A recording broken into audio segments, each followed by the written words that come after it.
Number 2. Auckland Law Reform Bill, second reading. Mr Speaker, I call the Honourable Rodney Hyde. I move that the Local Government Auckland Law Reform Bill be now read a second time. Mr Speaker, this bill completes the legislative framework that will define the new Auckland Council and unite the region with one mayor and an efficient, effective single council. We can be proud of Auckland with its natural beauty, a jewel of a harbour, and its wonderful ethnic and cultural diversity. Auckland is already a strong international city, but it's also New Zealand local government's greatest tragedy. The region has fragmented governance, confused responsibilities, and limited accountability for the resulting gridlock. Wellington has crippled Auckland for 100 years. Michael Joseph Savage recognised the problem back in 1919, calling for a unification of the region's disparate councils. It's taken nearly 100 years for Wellington to set Auckland free from the bureaucratic mess that has for so long stagnated Auckland's progress.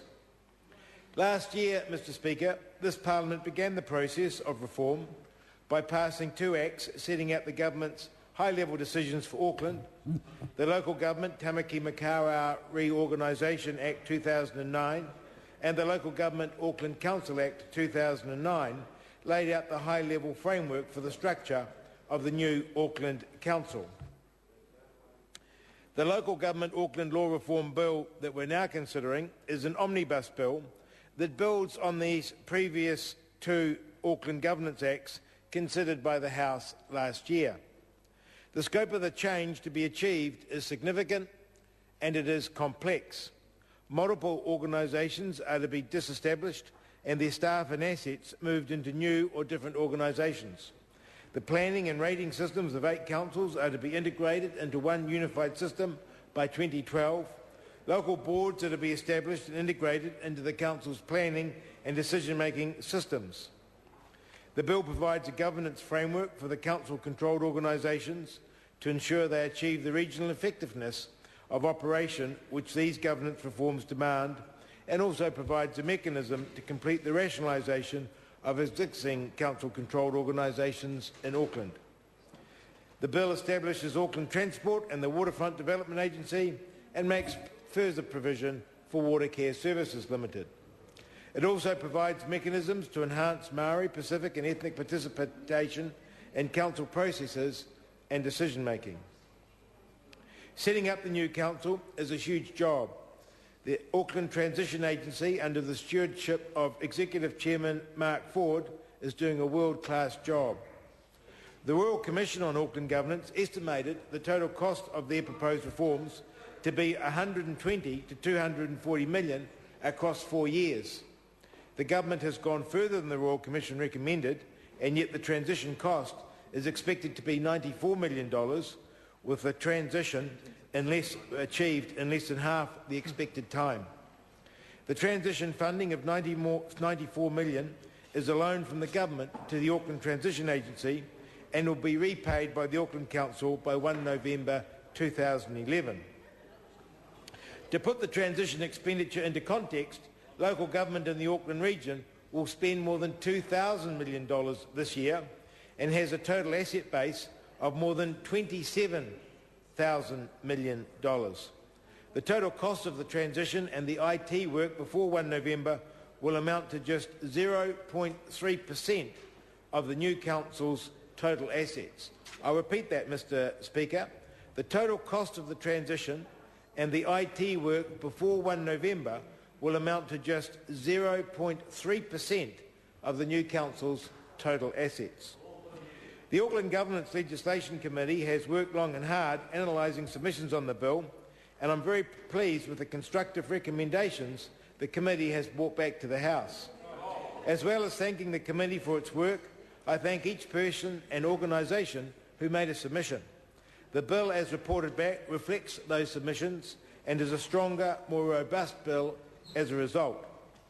I would especially like to thank the Chair of the Select Committee, my colleague, the Honourable John Carter, who did an outstanding job, my fellow MPs on the Select Committee, and the Select Committee staff especially Edward Siebert and Vithani Shivanandin.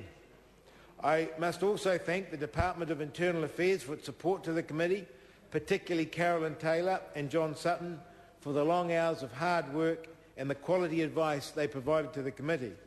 I'd also like to thank the Parliamentary Council Office, especially Leanne O'Brien, and the officials from the many other departments that contributed to the legislative process overall. The councils of Auckland, both elected representatives and council staff and chief executives, also have my gratitude. Their experience, their wisdom in dealing with amalgamation issues has been and will continue to be invaluable. They have worked with the transition agency with the best interests of Auckland and Aucklanders to the fore. It has made me proud, and I think it has done Auckland very, very proud. I'm pleased, Mr Speaker, with the result of the Select Committee process, which has successfully addressed community concerns, boosted transparency and made constructive changes, which is exactly what New Zealand democracy is all about.